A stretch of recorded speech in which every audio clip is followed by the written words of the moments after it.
반갑습니다. 다정한 한국사 정다정입니다. 오늘은 한국사 모의고사 문제 풀이를 시작을 할 건데요. 그 첫 번째 시간 1회부터 시작을 하도록 할게요. 자, 1회 같이 보겠습니다. 다음과 같은 상황이 전개될 당시 고조선의 사회 모습으로 옳은 것을 보기에서 고르며, 자, 여기에서 이 문제에 보면 고조선은 패수에서 대승을 거두었고 약 1년에 걸쳐 한해 군대에 완강히 저항하였다. 저항했다라는 걸로 봐서는 아직 한나라에게 멸망은 안 당했단 말이죠. 우리가 한나라 같은 경우에는 크게 두 가지로 나눌 수가 있어요. 두 가지. 첫 번째는 당군이 다스렸던 당군조선이 있고요.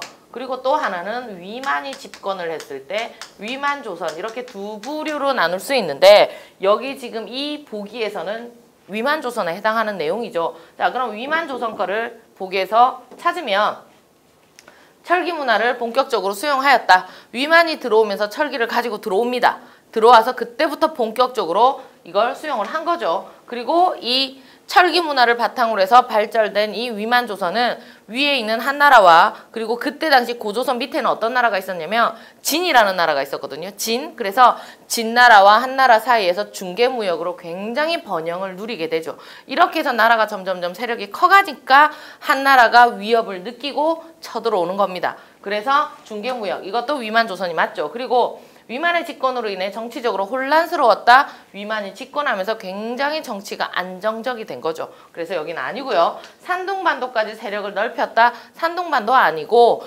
대동강 이남이 아니고 대동강에서부터 요동반도 있는 요령반도까지. 그러니까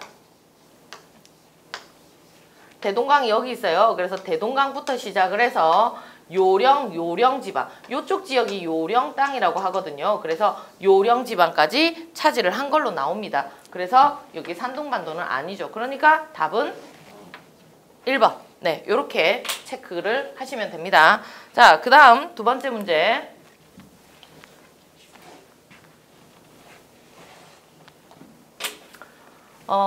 통일신라 시대의 토지제도와 관련된 설명으로 옳지 않은 것은, 자, 통일신라라고 한다면 신라를 통일하신 분이 누구세요? 바로 문무왕이죠. 문무왕. 자, 경도강 16년 노급제도의 부활은 귀족의 권한이 강화되었음을 의미한다. 우리가 문무왕이 있어요.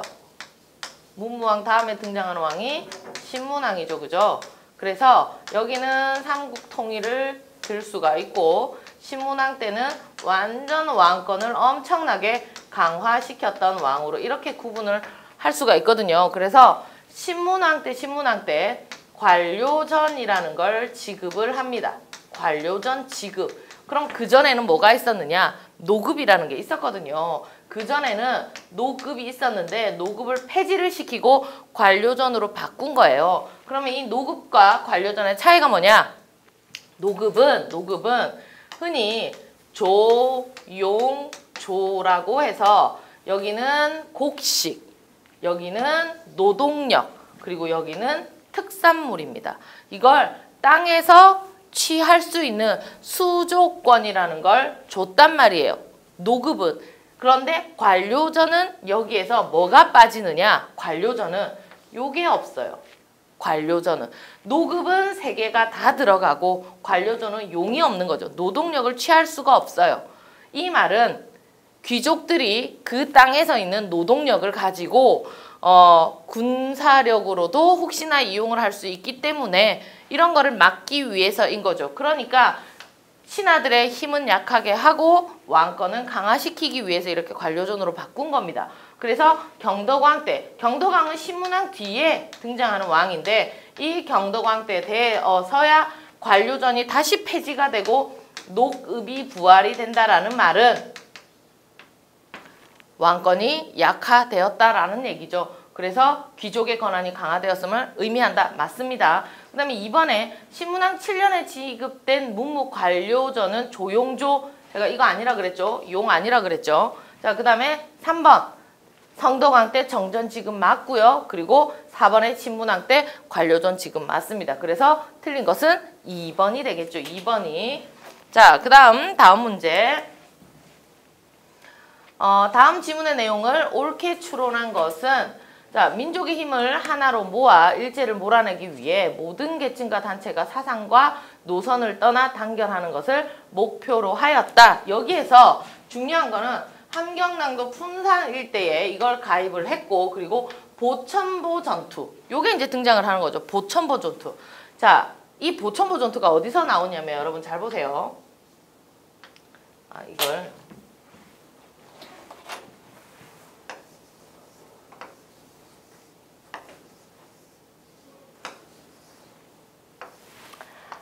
우리나라가 1920년대 봉오동 전투, 청살리 전투, 그리고 여기에서 이제 대승을 거뒀고 간도 학살을 당하고 그죠? 여기 나중에 러시아의 자유시까지 갔는데 여기에서도 자유시 참변이 일어나고 결국 우리나라에서 결정을 한 게 이렇게 해서 될 게 아니라 3부를 결성을 해서 좀 더 체계적으로 하자. 그래서 우리나라에서 3부라는 걸 결성을 합니다.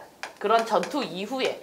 그랬더니 일본이 중국인 그 지주들하고 같이 군벌 세력들하고 결탁을 해서 어떤 협정을 체결을 하냐면 일본이 미스야 협정이라는 걸 체결을 하죠. 미스야 협정. 한마디로 조선인을 넘기면 그 대가로 돈을 주겠다. 그래서 미스야 협정을 체결을 해요. 그랬더니 3부로 결성을 된 걸 다시 3부 통합운동을 실시를 합니다. 미스의 협정 때문에. 그래서 3부 통합이 되는데 이 3부 통합이 되면서 활동했던 지역이 어디냐면 자, 요쪽 위쪽에 있는 북만주 지역. 바로 1930년대 초가 됩니다. 북만주 지역에는 어떤 단체가 들어서냐면 바로 3부 통합 결과 여기는 혁신의회라는 게 들어서요. 혁신의회. 그리고 여기는 남만주 지역 역시 1930년대 초입니다. 남만주 지역에는 뭐가 들어서냐면 국민부라는 게 들어서요. 우리가 여기서 3부가 결성했을 때는 참의부, 신민부, 정의부 이렇게 들어가거든요. 그래서 3부 결성이고 3부 통합은 국민부하고 혁신의회로 물론 하나는 아니에요. 3가지였다가 이게 2가지로 통합이 된 거예요. 그래서 국민부하고 혁신의회가 이렇게 각각 들어서서 활동을 하고 있는데 이 국민부에 속해 있는 그 흔히 당과 군대라고 하면 여기는 조선혁명당입니다. 조선혁명당. 그리고 여기에서 활동하는 군대, 조선혁명군 이렇게 되는 거죠. 그래서 여기 조선혁명당은 어떤 전투에서 활약을 하냐면 영릉가 전투, 영릉가, 그리고 홍경성 전투. 여기에서 각각 활약을 해요. 그런데 우리가 1930년대 하면 가장 기억을 해야 될 게 한중연합작전이라는 키워드가 여기는 포인트거든요. 그래서 영릉과 홍경성 전투에서 전투를 할 때 중국 군인이 여기에서 포함이 됩니다. 이때 등장했던 중국 군인들이 바로 중국 의용군이에요. 의용군. 여기는 국민부에서 활동을 했던 내용이고 그리고 여기 있는 북만주 지역에서 활동했던 혁신의회는 한국독립당입니다. 한국독립당이고요. 여기에서 활동했던 군대가 한국독립군이고 자, 이 한국독립당이 여기서 싸웠던 전투가 뭐가 있냐면 바로 쌍성보 전투, 쌍성보 그리고 대전자령 전투예요. 역시 한중연합작전으로 중국의 호로군이 합류를 합니다. 중국 호로군. 그런데 지금 여기에서 등장하는 이 보천보 전투 같은 경우에는 어디서 나오냐면 여러분 여기에요. 여기는 북간도 지역이에요. 북간도 지역. 여기는 1930년대 중반입니다. 중후반이라고 생각을 하시면 돼요. 중후반에 여기에서 누가 활동을 하냐면 바로 그 조국광복회라고 있어요. 조국광복회. 누가 주도를 했던 세력이냐면 김일성 주도예요. 김일성 주도. 자, 여기에다가 이 조국 광복회에서 어떤 전투를 실시를 하냐면 지금 저기 지문에 나와 있는 보천보 전투를 실시를 합니다. 보천보 전투. 그리고 다른 연합부대가 같이 합류를 하는데 그 연합부대가 바로 여기 있는 요거 있죠. 동북항일연군. 여기가 등장을 해요. 동북항일연군이 합류를 해서 이렇게 활동을 하게 되더라라는 거죠. 그래서 여기는 조국 강국 중후반 북간도 지역에서 활동했던 단체라는 거, 이 점을 기억을 하시고, 그러니까 이 문제가 나왔을 때는 이런 내용을 여러분들이 알고 계셔야 되겠죠. 그래서 요걸 기억을 하시고, 자, 문제를 풀어보면 옳게 추론한 거 2번에 보세요. 이 단체는 동북항일연군의 사회주의자뿐만 아니라 일제에 저항하는 모든 사람들을 구성원으로 하는 항일단체였다. 일제에 저항하는 모든 사람들, 특히 여기 있는 천도구 세력들 등, 예, 이렇게 해서 정답은 2번이 되겠습니다. 2번. 네, 2번이고요.